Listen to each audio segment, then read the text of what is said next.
Hey, what's going on, everybody? It's Marc G, and we are back, TGX. Right now, I have a special guest sitting next to me. We are at the Dayton Funny Bone. She's getting ready to go out and kill it, I'm sure. Miss Zainab Johnson. Hey, I'm good. Nice to meet you. Nice to meet you. We was having like a dope conversation before we just started this, man. I wish I could have got some footage on that, but how do you you're from NY, right? You're from New I'm York? from New York City, yeah. Live in LA. I live in LA. So when you hit the road, how do you get into places like this? Like, nobody knows where Dayton really is. Like, how do you the smaller cities? Yeah, being such a New York, LA type of woman. I think it's good. I think if I had to, if it was up to me to book it, then Dayton would never be on my list, you know. But that's why there's professionals, all about all the clubs in the country. But I think it's good because I probably would have never gone to. This ain't the vacation spot. You know what I'm saying? Right. Pittsburgh ain't the vacation spot. So I think it gives me an opportunity to see places that I might not necessarily see, encounter people in the world who we all are sharing this common thing, right? We all voted on this past election, right? Yes, but I have no idea what, and I hear people talk about these pockets in the country, middle America that I don't really get to encounter, especially being on coast. Coast. And so I think it's nice. I think it's I come here and I realize people are just people, you know. In those pockets, they're talking about us. Yeah. They're talking about these places where, because if I'm somewhere else, I say I'm from Ohio, they think of cornfields. Yeah. It's like, no, we're here. There's some people we got buildings. Yeah, we got some stuff. Now, when you first started out, though, if I'm not mistaken, you wanted to act, or you still do, but you started initially with acting, right? Yeah, when I moved to LA, I moved there to pursue acting. Okay. Which I could have did in New York, but sometimes when you're at home, you lose the focus, so you need to kind of go somewhere uncomfortable to force you to. Right. And I never thought about comedy. I was always around comedy. I started going to comedy shows at a very young age. It used to be my. When I was in college, when I was a freshman in college, I used to go to comedy clubs instead of going to nightclubs and stuff like that. Gotcha. But I never sat there ooh, one day I'm gonna do it. Yeah. Never. I just had an appreciation for it, and then one day, for a little while, I was working for a booker in LA, and then so I was around comedy and comedians all the time, and I used to when I would watch, I would point out what's wrong with a person's act, in my mind. Right.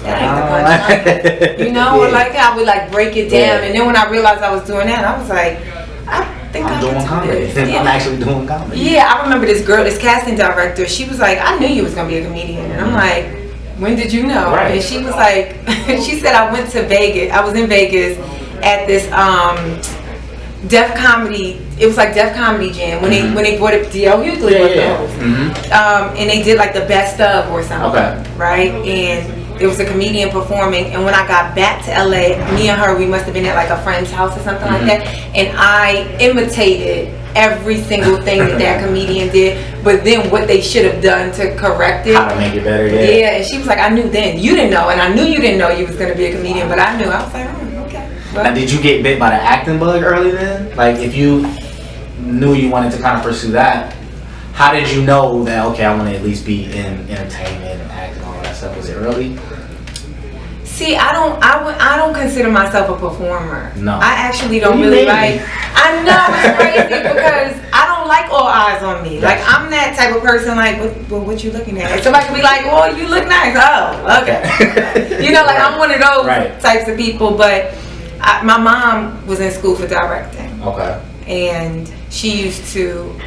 Because she's a mom with a bunch of kids, she used to put us in her productions and stuff like that, and I used to always protest. I remember when I was I don't know, 9 or something like that, she put me in A Raisin in the Sun as Benita, but Benita's a girl. Benita is why am I not here? Yeah, I'm like, this ain't right.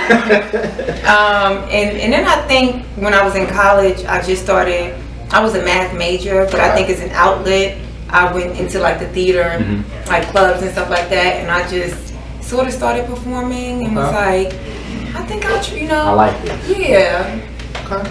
Yeah. So, being in LA, I saw you when they just brought back the all deaf comedy, right? And I'm sure you probably got a lot of people that got on to you from that. Yeah. How are platforms like that? A lot of black people. A lot of black people. Yeah. Now, why do you, okay, so how does that work? I only say that because when I first started going on the road, I was on Last Comic Standing, which was a huge audience. Yeah, but it was a very different audience. It's like all my shows were majority white. You know, I remember I went to a club and the club, I had headlined the club in Texas, and the club owner was like, "Wow, you brought out a good amount of black people." I was like, "It's like 12 black people now." What are you talking about? Like I can count. You know, each and every one of them. But then all deaf, you could just notice it like on social media. You can notice, you know.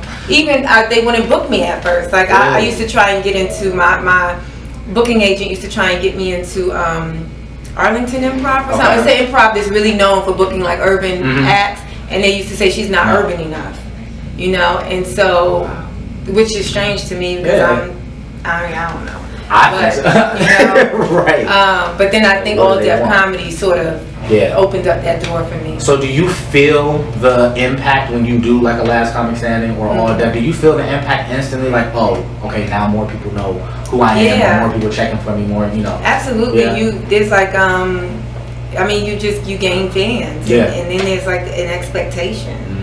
You know. Pressure. Do you feel the pressure? Yeah, absolutely. And then the biggest pressure is to keep that thing going until like the next thing, because you know it doesn't last that long. Right. You gotta like strike while it's it's all about turning that into the next opportunity, or making that you know sustain you until the next opportunity. Right. You know. Whenever I do an interview, I like stalk Instagram, Twitter, and social media. I have to because you know research.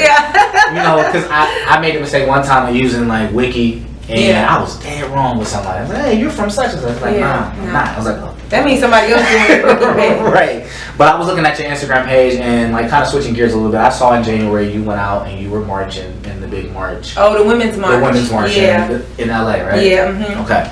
So I wanted to ask you, how important are women's issues? How much of that, you know, because a lot of people think, oh, you know, she's a comedian, you know, entertainment. How much of that do you... Oh, listen, I was going to Planned Parenthood like every weekend to Planned BP. I'm like, see, they're going to try and take it. I was like, let me stock up on I can't let it happen. You know what, not even, I mean, for me, but not even just for me. I'm like, let me get a stock of these. So girls got a place to come to when they start shutting shit down. Like, I mean, can I Of course. Of course you can. But I mean, it's like, I'm a woman. Yeah. You know, it's like a no-brainer. Funny enough though, I found out about the Women's March late. Okay. And I had got booked for this, like they did a PSA leading up to the march, and I went in, it's like a commercial audition, and they booked me for it.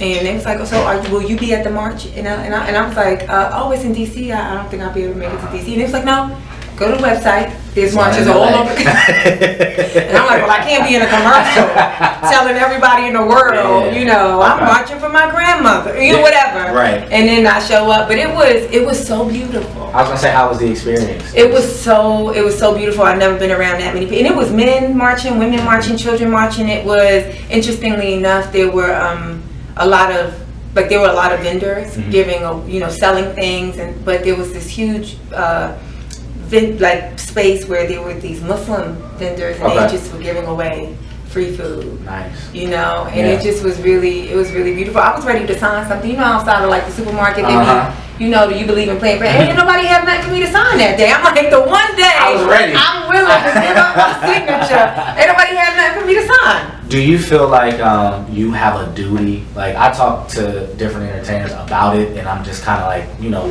what do you feel like your duty is as far as standing up for different things or speaking out about them? What do you say to women, but in particular black women? Like, I had a conversation on Twitter with somebody, and the girl basically said, like, we are the lowest on the totem pole. Like, to be a woman and then to be a black woman or a woman of color, we're kind of the lowest of the low.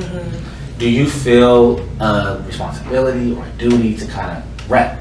You know what I mean? Absolutely. And I would like rephrase that. Like, I get what she's saying, but it would never come out my mouth like that. I would always say we're considered, because I would never own that. Right. You know, I know how dope we are, and I know that's the fear. I know that's the. Do you get what I'm saying? Like, But yeah, I think it's funny because Thursday night, a woman came to the show. No.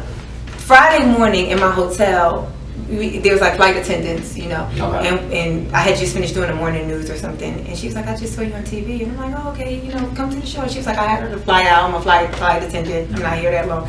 And I'm like, okay. She said, girl, you just repping for like the beautiful black women, and I'm like, I'm fine with being a beautiful black woman, but I just think I'm a beautiful woman, right? You know, like I think most times if you tell me that a woman is a black, like by default, I'm gonna think that she's beautiful. You know what I'm saying? That's high for me. Right. Everybody else is below that for me. Yeah. So do you think it's like, you know, how you wear your hair and you know, how you carry yourself? Do you feel like people like, girl, you really out here for us? Like, I think it's by accident. Cause I'm my only beef with it is this. I am the same person. So if tomorrow I went and got a weave down in my butt, let me just have a weave down in my butt. That doesn't change. Like, I'm no less a queen. Right. If you know what I'm saying? In one of your bits, I saw you say it, like, you know, I might just want to twerk. Yeah. But they looking at me like you supposed to be like, don't twerk. You know what I mean? Like, you know, exactly. Like that's the reality. But you do accept. Like, I'm recognizing my responsibility. Like, there's people that I looked up to, and they have no idea why I looked up to them, and they may not have been trying to be that inspiration, but they are. And so if I fall into that same category, you know, with great power comes great responsibility. Definitely. And some people don't feel. I'm glad you feel like that because you run into some people, and it's like, I'm just here to do my job. I don't care who's looking at me or what they, you know. Yeah. So that's dope. But I'm an advocate for being who you are. However you are most comfortable. Right. Do that shit. Do it. Life is short. Definitely. I mean, and you won't ever be able to please anybody. Right. You know, like I was on FaceTime with my mom and my younger brother, and my mom was like, Zainab, baby, I love your hair. She was like, if you gotta straighten it, put on a wig. Don't touch that texture. Don't touch that texture. And my brother was like, nah. She's ugly. You know, like that's like you said. He's like, this shit is straight. I'm gonna be doing all that time. Now, like speaking of being like in tune with what's going on and all that, do you follow like you said, life is short? It seems like it's gonna be shorter here with this president and everything that's going on. Are you one of those people like I have to ignore it or it'll consume me, or are you just kind of like, you know, I keep up or? It's finding a happy medium, like a balance. Like I like to be aware, because you know you don't want to walk out into the apocalypse and you ain't know what's you know. But I try not to let it consume me because if it does, it'd be a really unhappy life. Right. The reality of life is that most people are sharks. You know what I'm saying? And or if you're not a shark, you got to become a shark so you don't get eaten by the shark. You know? And so it's like a couple of years when I first started doing comedy, I was a vegan. Not a vegan anymore, but I was one of those vegans where I wasn't like, oh, you don't harm animals, but I had started reading all these books about like the stuff that they put in our foods and nothing. It's like read the ingredients, and I realized I had got so crazy with it. It's nothing I could eat. Yeah. It's very little that I could eat, and it became more stressful than helpful. Right. I'm like really consumed. Yeah, you know, like I'm gonna try my best. Right. You know, I'm gonna make better choices, but this is the opposite end. Right. We have to exist. Like some stuff is just not gonna change. Yeah. We have to, you know, learn how to adapt and just kind of exist. Yeah. Now tell me about this ABC situation, this show. I read about it. They had you on the front like Muslims is coming. I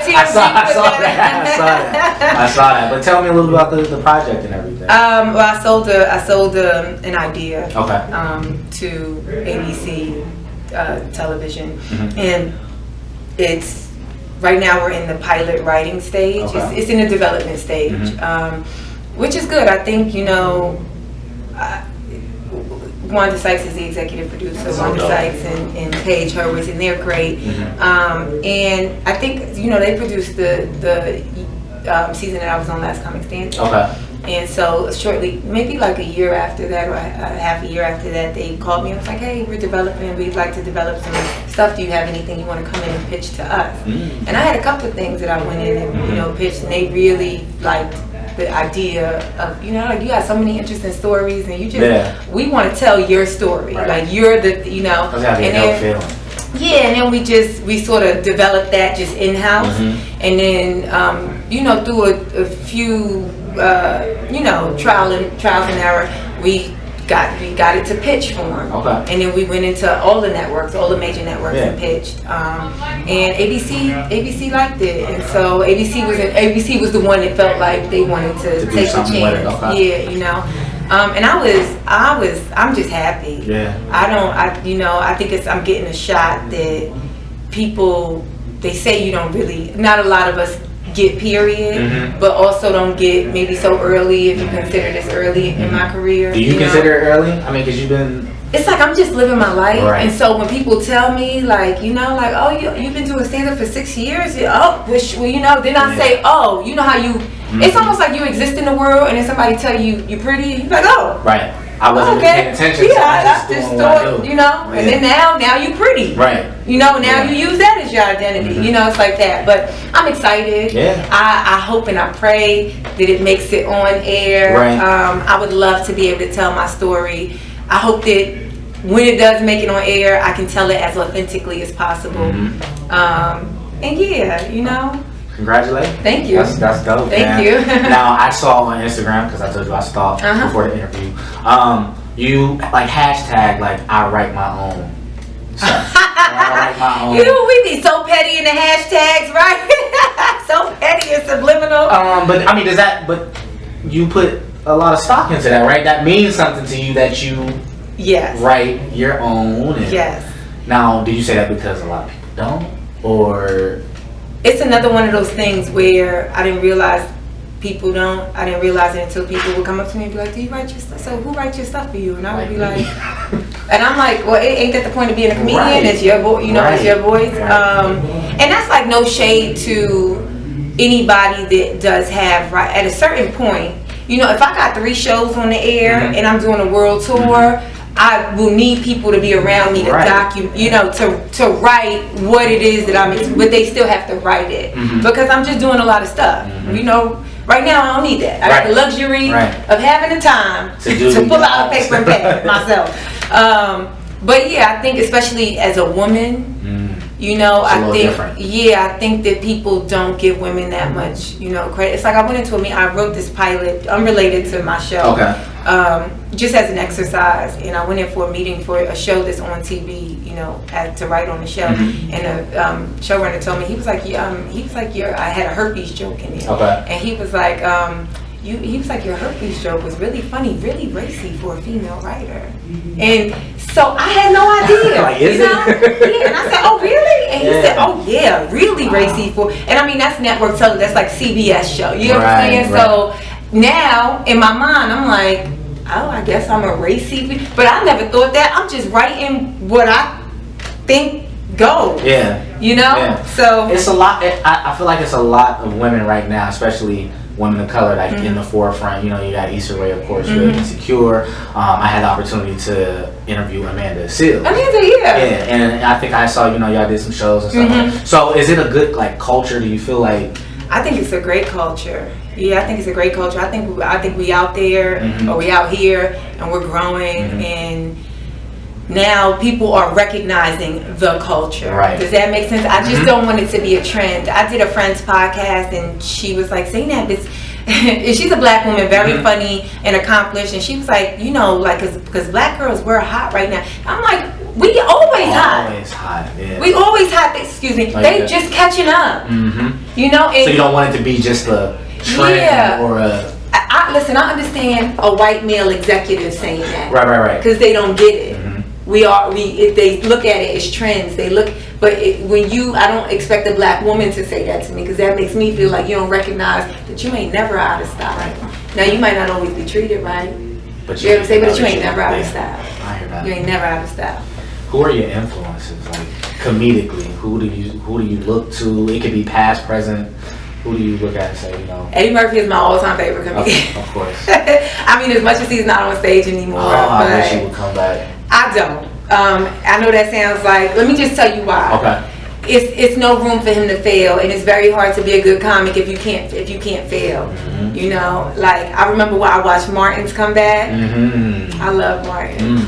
I watched Martin's come back. I'll never forget. I was at the Comedy Store with a friend, and we was right in the front row, and Martin was doing his shit, and we was like, ah! Like we couldn't even help. I wasn't a comedian at the time. As a comedian, I would never. I would be able to control my, you know, because now I know how it feels to. But then I was just a fan. I'm like, and he stopped, and he was like, oh y'all. Oh, so y'all just gonna call me out, right, y'all? You know, and that was the funniest thing he did to me, you know. But it's like everybody in the room, the nostalgia of Martin. He couldn't try he had to resort to the shenanigans, do you get what I'm saying? Because he did that. He was in Columbus last year, and I went to go see him, and it was like he didn't have an opener, and the first 30-35 minutes was just clips of Martin, and Big Mama's House, and Bad Boys. So you like getting that feeling, like, and then he came on, I was just like, you know, I mean, he's always gonna be the homie, and always got a special place. But I guess I get what you're saying, because Eddie will come back and it's like, there's no open mic Eddie Murphy could go to, right? You know, where people are not gonna tape it, where it's just no way. He's just too big and he's too much of a legend. And then even people, I've heard people say, well, he should just invite people over his house. I said, you know how many people get to go to Eddie Murphy's house? So you think the one time you get an invite to Eddie Murphy's house and you don't like his material, you're gonna be honest with him about you not like? No, there's no room for it. So he gotta just live in the legend. I don't want to see him mess it up. I hate to see people come back. Even with like Dave, Chris Rock, those are like at the top of my list. And when I knew they was both coming back, I'm like, I just want to make sure they don't. You know. See, I feel like Chris never left though. Really? Chris Rock, I feel like Chris Rock puts out a special every. I feel like he's and just so you know, he's probably the person that for comedy I probably look to the most. If anybody ever said, you know, you remind me of like a Chris Rock or something like that, that would be a really big compliment to me, because I feel like he writes in a way where he tackles every single aspect of every single perspective, like there's nothing left unsaid about a topic. He's my number one. Stand up, he's my number one. Like you say, so witty. And the way he approaches it. So. And I don't think he rushes things. I think with everything, when it comes to stand up, now I ain't the biggest Chris Rock movie fan. You know, but for stand up, I think he gives everything the amount of time it deserves. I was telling my dad and my sister, like we had this little group chat, and that's why I tell you like my comedy or when I think it's funny. Like he had us watching Hollywood Shuffle and I'm Gonna Get You Sucking, all this other stuff like early. So that's kind of where I go. And he just came through the group when they like, Chris Rock don't have no classic movies, and my sister was like, no. And you know, we kind of went back and forth about it or whatever. And it's not that I dislike all of the movies that he did, but I would prefer him on stage. Chris Rock got classic scenes in movies. Like I love him and I'm Gonna Get You Sucking. I mean, that you know how much forward it is. I loved him in New Jack City. Like I loved him in New Jack City, but. You know, then when they try to make him the lead in a romantic comedy, although I love Top 5. I think it's underrated. I think Top 5 is underrated. It didn't get a lot of what it should have got. I like Rosario Dawson too a lot. My friend and I, we went and saw it like 3 times. Really? Like we really enjoyed Top 5. Wanda Sykes. I got a lot of people who are they're not famous yet. You know, like I really like Hannibal Buress. I really like. I feel like Hannibal is really funny. I feel like he always has like an interesting take on things. He knows how to tell a good story. His delivery is. I really like Michael Che. But this is what I like about Michael Che. I don't think I ever get it right. I just like his kind of swagger on stage. His stand-up was good. His Netflix one was. It was really good. It was really good. I just like his. He seemed like he got a certain comfort on stage. It's like, and he's completely in my mind in the white world. Oh, for sure. But, SNL. But he exists on stage still with like the persona of like a hood boy, but not, you know. I don't know. I like to watch it. I remember the first time I saw him, I'm like, if I didn't know no better, I could crush him. Like I'm not, but you know how somebody's talented enough and make you attracted to him, you know. But I like him. I didn't know how he was gonna make it work on doing Weekend Update. Yeah. But it works. It works because he's doing his own thing. Yeah. In the midst of all of that that's going on around him. Yeah. But I'm a fan of comedy. Just in general. I'm a fan of comedy. In general, like I'm going to like watching. Wanda Sykes, and then I could go in the next room and watch Lunel. And I could go in the next room. I could go in the next room and watch Louis C.K. and I could go in the next room and watch Cat Williams. I love comedy. Did you see Aries Spears on he was on Corey Holcomb's podcast? I didn't see it, but somebody talks about that podcast to me regularly, and he told me about it. You didn't get to see it, but I guess he's suing now for everything that happened on the show. The dude put hands on him or whatever. Do you ever feel like you would get in a situation where, because I feel like now comedy's kind of on a certain level being censored, and you can't say everything, or you might find yourself where somebody has a problem. Like I interviewed John Caparulo, who he was out in LA, and a woman threw a glass on stage, like hit him with the glass because he said something about Trump. Like, do you ever feel like you're in a situation where you have to watch what you say, or somebody might take censor yourself as a comedian? Not yet, no.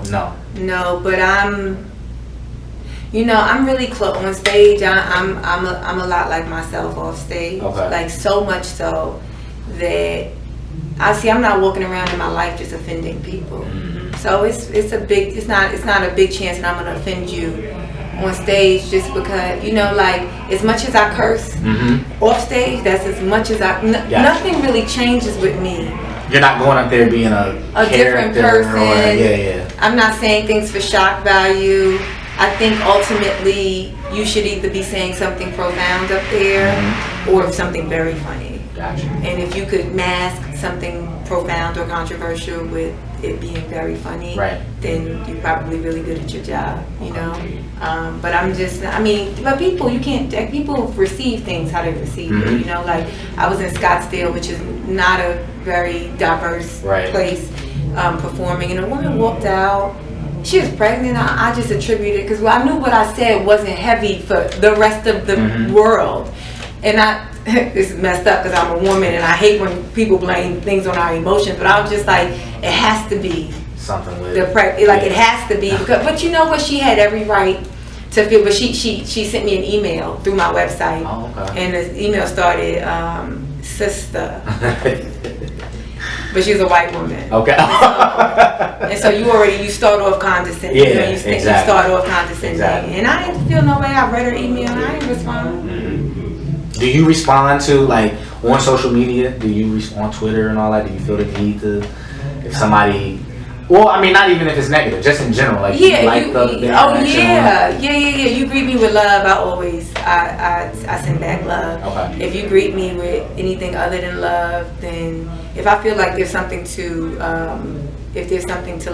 correct, then I correct it. But if it's just about I'm not beefing with no I'm such a default out person. I ain't got time for nothing. That's me. Gotcha. I ain't got the energy, and that's me in my real life. So if and listen, when I say I ain't got the energy, don't mean I got a bunch of stuff to do that day. It's just me. That's just me. No, in my mind, I weigh it.